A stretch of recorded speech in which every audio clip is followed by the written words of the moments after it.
2 Timóteo. Abra a tua Bíblia, você que tem Bíblia aí junto. 2 Timóteo. E nós vamos estar estudando 2 versículos. 2 Timóteo, capítulo 1, o versículo 6 e 7.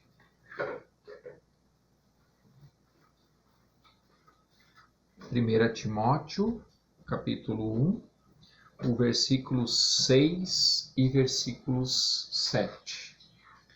Nós queremos meditar um pouco nesta palavra aqui de Paulo ao pastor, o jovem pastor Timóteo, ele que pastoreava a igreja de Éfeso.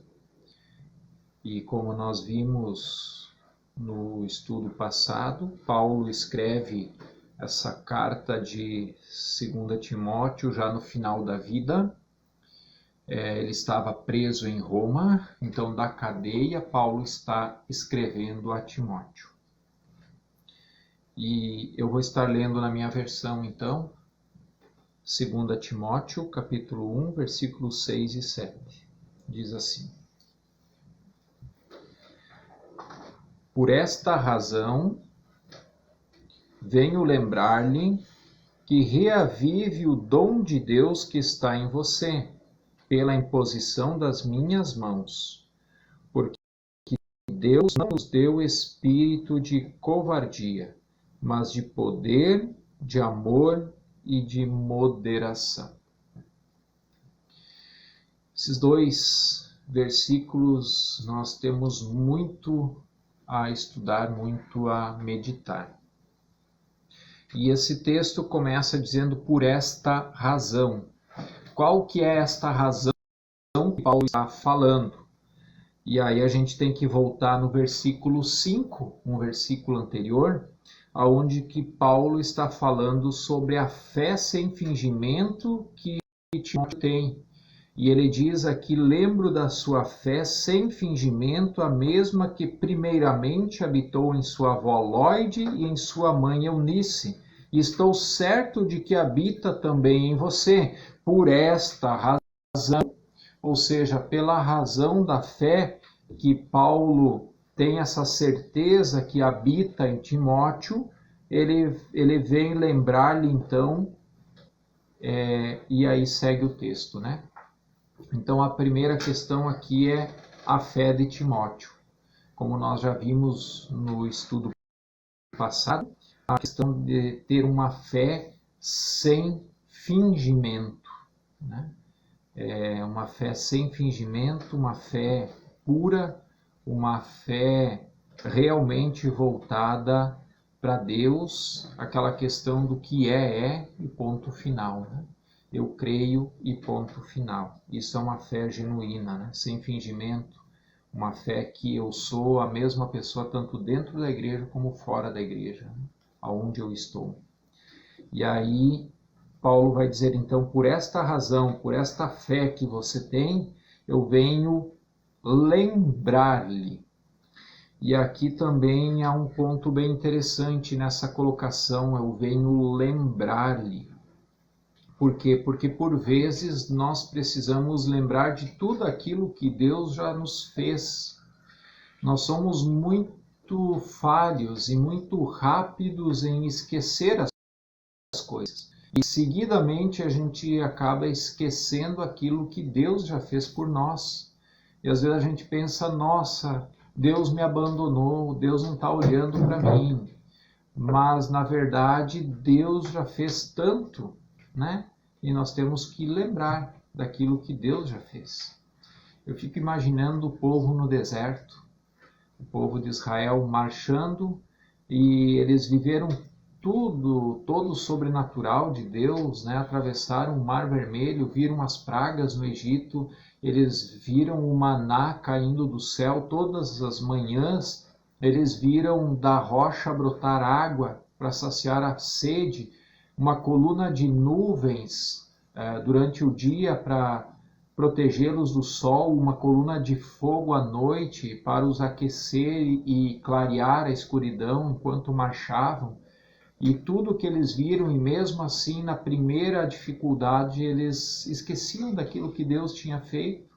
que dizia assim: você trouxe nós até o deserto para que nós morrêssemos, melhor teria sido ficar no Egito, né? Então a gente também não é tão diferente. E por isso talvez que aqui Paulo fala para Timóteo, venho lembrar-lhe, ou seja, se lembre para não esquecer tudo aquilo que Deus já fez por você. Conte as bênçãos, que você vai ficar surpreso quanto Deus já fez. Seguindo aqui no texto, diz assim, venho lembrar-lhe que reavive o dom de Deus que está em você. E aqui tem duas coisas que eu queria também meditar um pouco. A primeira é: reavive o dom de Deus. É preciso um novo avivamento aqui em nossos corações também. Aquele dom que Deus nos deu, aquele ministério que Deus nos deu, aquilo que nós fazíamos e talvez não estamos mais fazendo para o Senhor. Antes nós servíamos com alegria ao Senhor e agora eu não estou mais servindo. E aí Paulo vai dizer assim: lembre-se de Deus e reavive o dom que Deus te deu. E aí a gente vê que nós precisamos um avivamento no coração dos crentes, né, dos evangélicos. E aí eu falo do modo geral. A gente vê crentes que não leem a Bíblia, a gente vê crentes que não oram, crentes que não buscam a Deus, crentes que não vão na igreja. E parece uma incoerência, né? Eu ser crente, creio em Deus, mas eu não busco Deus. Eu acredito na Bíblia, mas eu não leio a Bíblia. Eu sei que Deus responde a oração e quando estou em dificuldade e tiver problemas, eu posso pedir ajuda para Deus, mas eu não oro. Parece uma contradição, mas talvez a gente tenha que reavivar esse dom que Deus nos colocou no coração. E isso me remete a Apocalipse 2:4. E Apocalipse 2:4 é a carta do próprio Jesus, né? Relato do próprio Jesus à igreja aqui de Éfeso, que é a mesma igreja a qual Timóteo está pastoreando. E aí no capítulo 2, versículo 4, Jesus está dizendo: tenho, porém, contra você, ou seja, contra a igreja de Éfeso, o seguinte: você abandonou o seu primeiro amor. E nós vemos hoje também muitos crentes que perderam o primeiro amor a Deus. Quando se converteram, trabalhavam com alegria, se empenhavam na obra do Senhor, se alegravam com aquilo que Deus tinha colocado nas suas mãos, com o ministério que estavam exercendo. E hoje a gente vê esses mesmos irmãos, esses mesmos crentes afastados, mal vêm na igreja, mal oram, mal leem a Bíblia.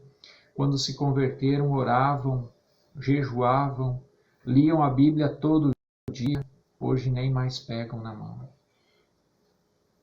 Volte ao primeiro amor. Se você é um daqueles que está nessa descrição, volte ao primeiro amor.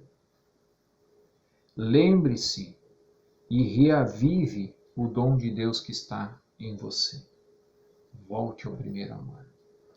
E no versículo 7, então, diz que porque Deus não nos deu um espírito de covardia, mas de poder, de amor e de moderação. E aqui nós vemos alguns assuntos também aqui bem específicos para a gente olhar com um pouco de atenção. Primeiro diz que Deus não nos dá um espírito de covardia. Mas que espírito de covardia é este?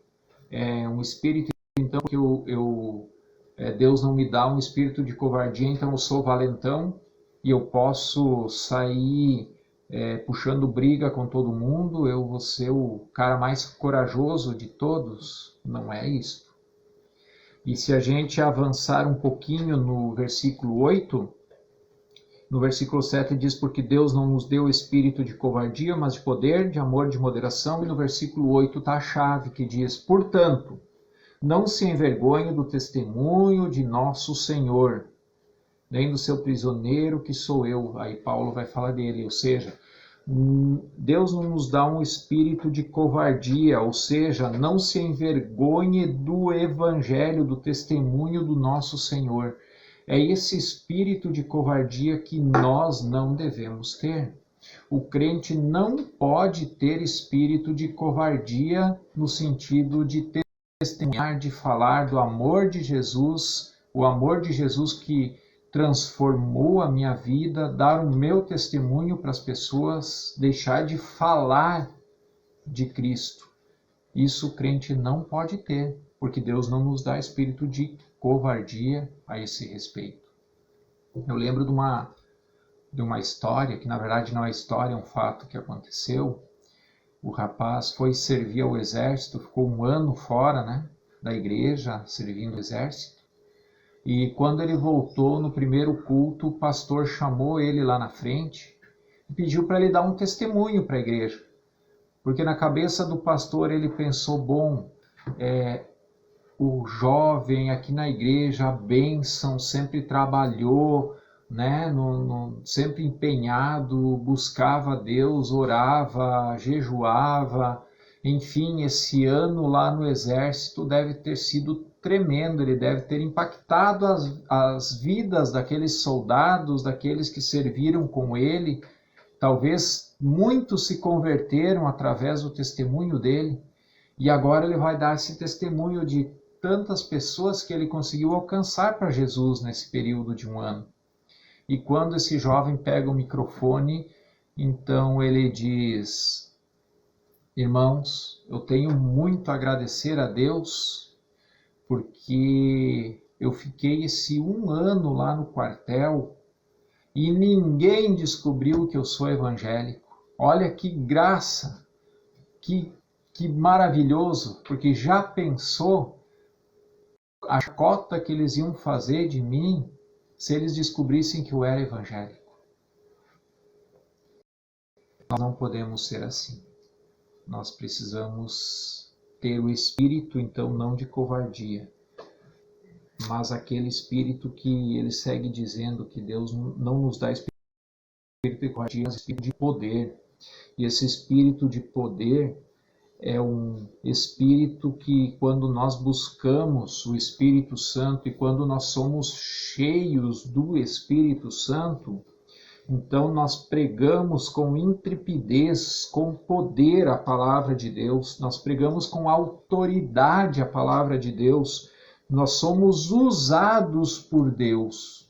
Quando nós temos o Espírito Santo de Deus agindo em nós, e não o espírito de covardia, Deus nos dá um espírito de poder para que eu e você possamos anunciar o evangelho da salvação e pessoas possam talvez se render e entregar a sua vida para Jesus através da tua vida, através do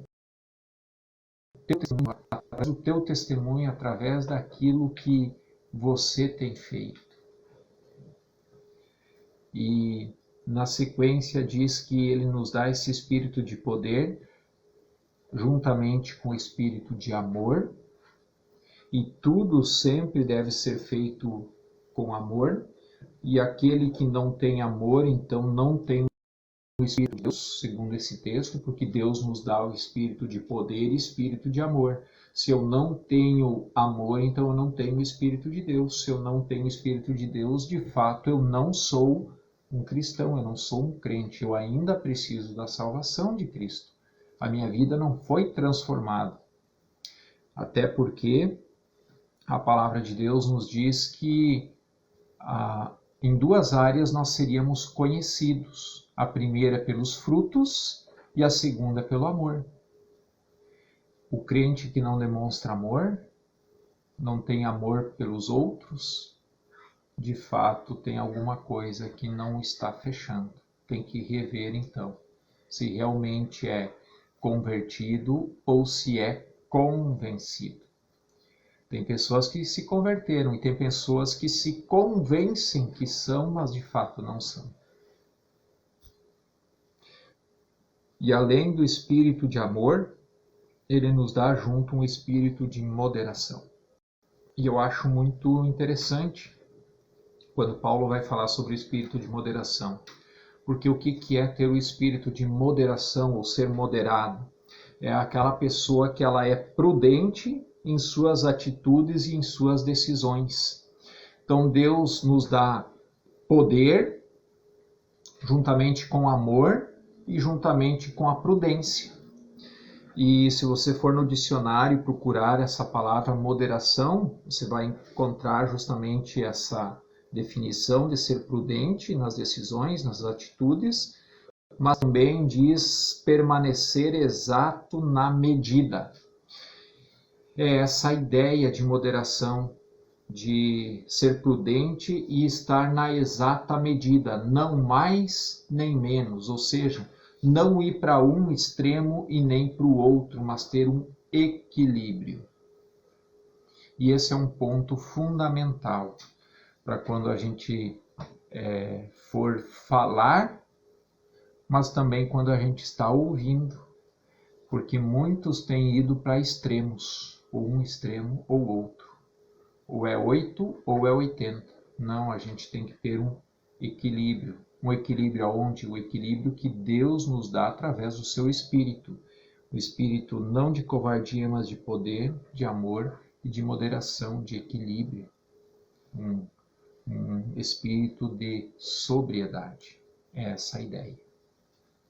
Que Deus nos ajude e que juntos nós possamos cumprir isso que nós vimos hoje, que nós possamos reavivar esse dom de Deus, esse primeiro amor, que nos nossos corações arda, nós tenhamos ardor para buscar o Senhor, para orar mais, para ler a palavra de Deus, buscar a direção de Deus e junto com isso que nós possamos ter ousadia para pregar com poder e moderação, que possamos ser cheios do Espírito Santo. Amém?